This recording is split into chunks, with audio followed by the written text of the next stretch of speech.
বৈরী আবহাওয়ার কারণে ব্যাহত হচ্ছে কোরবানির পশু বেচাকেনা। বৃষ্টিতে কাদায় একাকার হাট।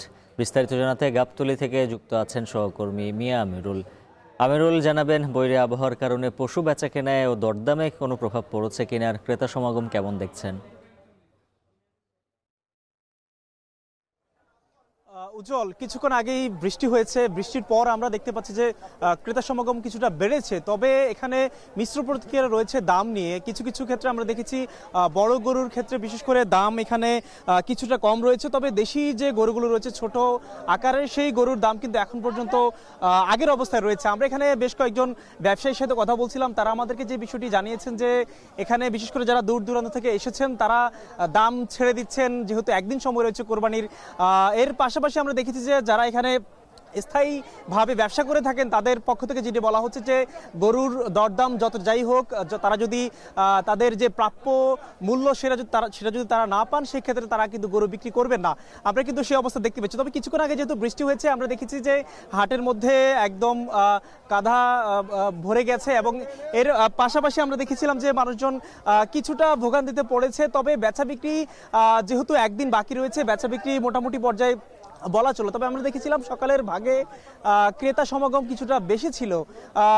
এখন যে অবস্থা দেখতে পাচ্ছি আমরা, ক্রেতাদের সমাগম কিছুটা কমেছে, এবং মানুষজন যেটি বলছে যে বিশেষ করে ব্যবসায়ীদের পক্ষ থেকে বারে বারে যেটি বলা হচ্ছে যে পশু পর্যাপ্ত পরিমাণে রয়েছে। তবে ক্রেতারা তারা যেটি বলছেন যে তারা তাদের পছন্দ মতো তথা দর কষাকষির মাধ্যমে তাদের যে বাজেট রয়েছে কোরবানির জন্য, কোরবানি পশু কেনার জন্য, সেই বাজেটের সাথে মেলার পরেই তারা মূলত পশু ক্রয় করছেন। সেই হিসেবে বলা চলে পশু ক্রয়ের যে হার সেটি কিছুটা কম রয়েছে। তবে ক্রেতা বিক্রেতা উভয়ই যেটি বলছে যে যেহেতু একদিন সময় বাকি রয়েছে, সেটি সময় গড়ানোর সময়ে সেটি কিন্তু বাড়তে পারে। আর কিছুক্ষণ আগে আমরা এর আগে সকালের ভাগেই এলজিআরডি প্রতিমন্ত্রী তিনি এসেছিলেন, ঢাকা উত্তর সিটির যে প্রশাসক রয়েছেন তিনি এসেছিলেন, তারা মূলত হাট পরিদর্শন করেছেন এবং হাট পরিদর্শন শেষে যে বিষয়গুলো জানিয়েছেন, বিশেষ করে এখানে কোনো প্রকার হাসিল থেকে শুরু করে অন্যান্য যে বিষয়গুলো রয়েছে সেটি কোনো ধরনের ব্যাঘাত ঘটছে না বলে তারা কিন্তু নিশ্চিত করেছেন।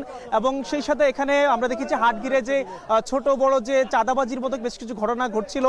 বিশেষ করে এখানে আমরা দেখেছিলাম গরু বাধা নিয়ে, গরুর যে সারিবদ্ধভাবে যে গরুগুলো রাখা হচ্ছে, ব্যবসায়ীরা যেখানে গরুগুলো এনে তারা রাখছেন সেখানটায় মূলত আমরা দেখেছিলাম এর আগে কিন্তু বেশ কিছুভাবে তাদের থেকে ফি নেওয়া হচ্ছে। তবে আজকে প্রতিমন্ত্রী এবং প্রশাসকের পক্ষ থেকে যেটি নিশ্চিত করা হয়েছে যে সেটি কিন্তু এখন পর্যন্ত সে অবস্থা নেই এবং সবকিছু নির্বিঘ্ন রয়েছে।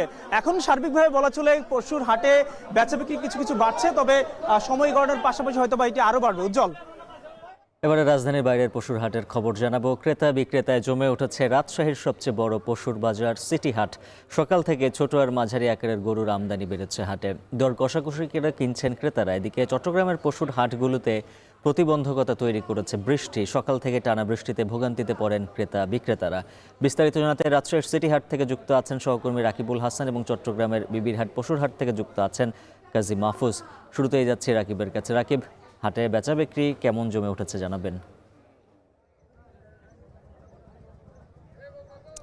উজ্জ্বল, রাজশাহীতে সবচেয়ে বড় পশুর হাট সিটি হাট, এবং এটি শহরের পাশে হওয়ায় এখানে আসলে ক্রেতার সংখ্যা অনেক বেশি থাকে। আমরা সকাল থেকেই আসলে দেখছিলাম যে হাটে ধীরে ধীরে আসলে গরুর সংখ্যা বাড়ছিল। যদিও আজকে হাটবার নয়, কিন্তু কোরবানিকে ঘিরে আসলে হাটটি বসেছে, এবং যার কারণে এখনও পর্যন্ত বিভিন্ন প্রান্ত থেকে কিন্তু গরু আসছে হাটে।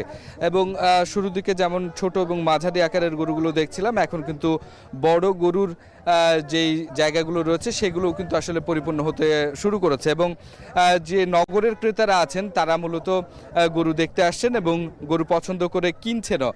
তো এখন পর্যন্ত যদি বলি যে সকাল থেকে গরুর বেচাকেনা কিন্তু মন্দ নয়, বেশ ভালো বেচাকেনা হচ্ছে, এবং এখানে মাঝারি মান এবং ছোট গরুগুলো সবচেয়ে বেশি বিক্রি হচ্ছে, যেগুলো প্রায় ৮০,০০০ টাকা থেকে শুরু করে ১,৩০,০০০ টাকা পর্যন্ত দাম হাঁকা হচ্ছে। গতকালকের বাজারের থেকে কিন্তু আজকে প্রতি গরুতে প্রায় ৫,০০০ টাকা করে আমরা বেশি লক্ষ্য করছি। যদিও আসলে এটি দর কষাকষি করে ক্রেতা এবং বিক্রেতা উভয়ে কে কতটা আসলে নিজেদের মতো করে দাম করে নিতে পারেন সেটি আসলে দেখা যাচ্ছে। এবং এক্ষেত্রে রাজশাহী এবং এর আশপাশে যে সমস্ত হাটগুলো রয়েছে সেই হাটগুলোতেও কিন্তু যে পরিমাণ আসলে গরু উঠেছে সেটি পর্যাপ্ত বলছেন এখানকার ব্যবসায়ীরা, এবং ইজারাদাররা যেটি বলছেন যে বেলা যত গড়াবে আসলে এর বেচাকেনা এবং গরুর যে আমদানি সেটিও আসলে অনেক বাড়বে। এবং এই অবস্থাতে আমরা দেখছি যে বিভিন্ন জায়গা থেকে আসলে গরু আসছে এবং গরুর বেচাকেনা হচ্ছে। এক্ষেত্রে বড় গরু যেগুলো রয়েছে বিশেষ করে 4 মনের ওপরে 6 মন পর্যন্ত 7 মন পর্যন্ত সেগুলো প্রায় 2.5 থেকে 3 লাখ পর্যন্ত এখানে গরুর দাম উঠেছে এবং সেগুলো বেশ কেনা কাটা হচ্ছে। তো সেই ক্ষেত্রে আমরা আসলে উজ্জ্বল যেটি বলতে পারি যে যেহেতু আর মাত্র একটি দিন রয়েছে, শেষ মুহূর্তের যে কেনাবেচা সেটি বেশ জমজমাট এবং বেলা যত গড়াবে তত আসলে বেশি জমজমাট হবে। অন্যান্য জায়গার মতো কিন্তু রাজশাহীতে আসলে এখন পর্যন্ত হাটে বৃষ্টি কোনো ধরনের বিঘ্ন সৃষ্টি করেনি, যার কারণে ক্রেতা এবং বিক্রেতাদের এই গরুর বেচাকেনায় বেশ স্বাচ্ছন্দ্য এসেছে এবং এটি যত বেলা গড়াবে রোদের তাপ কমবে তত আরও বেশি জমে উঠবে বলছে ব্যবসায়ীরা। তো উজ্জ্বল, এই ছিল রাজশাহী থেকে আমার কাছে সবশেষ খবর। এবারে জানাবো বন্দরনগরীর খবর, কাজী মাহফুজ যুক্ত আছেন।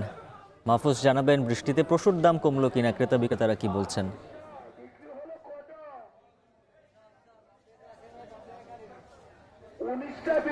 উজ্জ্বল, একদিন পরে কিন্তু কোরবানির ঈদ বলা যায়, একেবারে শেষ মুহূর্তে আসলে যেভাবে পশু বেচা বিক্রি হওয়ার কথা সেটি কিন্তু এখনো পর্যন্ত চট্টগ্রামের স্থায়ী অস্থায়ী যে হাটগুলো আছে সেখানে জমে ওঠেনি। বিশেষ করে সকাল থেকে কয়েক ঘন্টার টানা বৃষ্টি এই বেচা বিক্রিতে প্রতিবন্ধকতা তৈরি করেছে, এমনটি বলছেন বিক্রেতারা। আমরা দেখেছি সকালে প্রথমে গুড়ি গুড়ি বৃষ্টি হয়েছিল, এরপরে কিন্তু ভারী বৃষ্টি হয়, ফলে হাটগুলোতে একেবারে হাট কর্দমাক্ত হয়ে যায়, যার কারণে ক্রেতাদের উপস্থিতি অনেকটাই কমে যায়, ফলে বেচা বিক্রিও কমে এসেছে। তবে এই মুহূর্তে আসলে বৃষ্টি নেই, আকাশ যদিও মেঘাচ্ছন্ন, যে কোনো সময় বৃষ্টি হতে পারে আবারও, এই আশঙ্কা রয়েছে বিক্রেতাদের মধ্যে। তারপরেও আমরা দেখছি যে যারা আসলে কোরবানি দিবেন তারা কিন্তু আসছেন, আস্তে আস্তে আসছেন, হাটে আসছেন এবং বাজেট আর পছন্দ হলে পরেই কিন্তু তারা পশু কিনছেন। সেই দৃশ্যগুলো আমরা এখানে দেখতে পাচ্ছি। চট্টগ্রামে ঐতিহ্যগতভাবে কিন্তু আমরা দেখি যে লাল গরুর প্রতি মানুষের একটি চাহিদা রয়েছে, সেই চাহিদা কি মাথায় রেখে মূলত ব্যাপারীরা, খামারিরা এখানে লাল গরুর সরবরাহ বাড়িয়েছে এবং যেগুলো লম্বা লম্বা শিংওয়ালা গরু সেগুলো কিন্তু ক্রেতারা পছন্দের তালিকায় শীর্ষে রেখেছে। আর দামের ক্ষেত্রে যেটা আমরা দেখছি, গত কয়েকদিন আগেও আসলে যেই দামে বিক্রি হয়েছিল পশু এখনও ঠিক একই দামে বিক্রি হচ্ছে। বৃষ্টির কারণে ক্রেতারা আশা করেছিল হয়তো ব্যাপারীরা গরু ছেড়ে দেবেন, সেটি কিন্তু এখনও হয়ে ওঠেনি। আর যারা বিক্রেতা আছেন, ব্যাপারী আছেন, তারা বলছেন আসলে গরু উৎপাদন থেকে শুরু করে পরিবহন সব ক্ষেত্রে আসলে তাদের খরচ বেড়েছে, যার কারণে বৃষ্টি হলে পরেও দাম তারা ছাড়তে পারছেন না। এমন অবস্থায় আসলে দাম বিকেলের দিকে কিংবা আগামীকাল কমবে কিনা সেটি নিয়ে এক ধরনের ধোঁয়াশা রয়েছে। আর ক্রেতারা বলছেন যে অতিরিক্ত দাম হাঁকানো হচ্ছে, আসলে যে গরুর দাম 1 লাখ কিংবা 1,10,000 টাকা সেই জায়গাতে আসলে 1.5 লাখ টাকা পর্যন্ত গরুর দাম হাঁকানো হচ্ছে, এমন অভিযোগ কিন্তু এখানে যারা ক্রেতা আসছেন তারা বলছেন। সবকিছু মিলিয়ে বলা যায় যে বৃষ্টির কারণে চট্টগ্রামে আসলে পশু বেচা বিক্রিতে খানিকটা ভাটা পড়েছে, যদিও বিকেলের দিকে হয়তো বেচা বিক্রি বাড়তে পারে, এমনটি বলছেন বিক্রেতা এবং ইজারাদাররা। এই ছিল আমার কাছে চট্টগ্রামের বিবির হাট থেকে পশু বেচা বিক্রির সবশেষ তথ্য।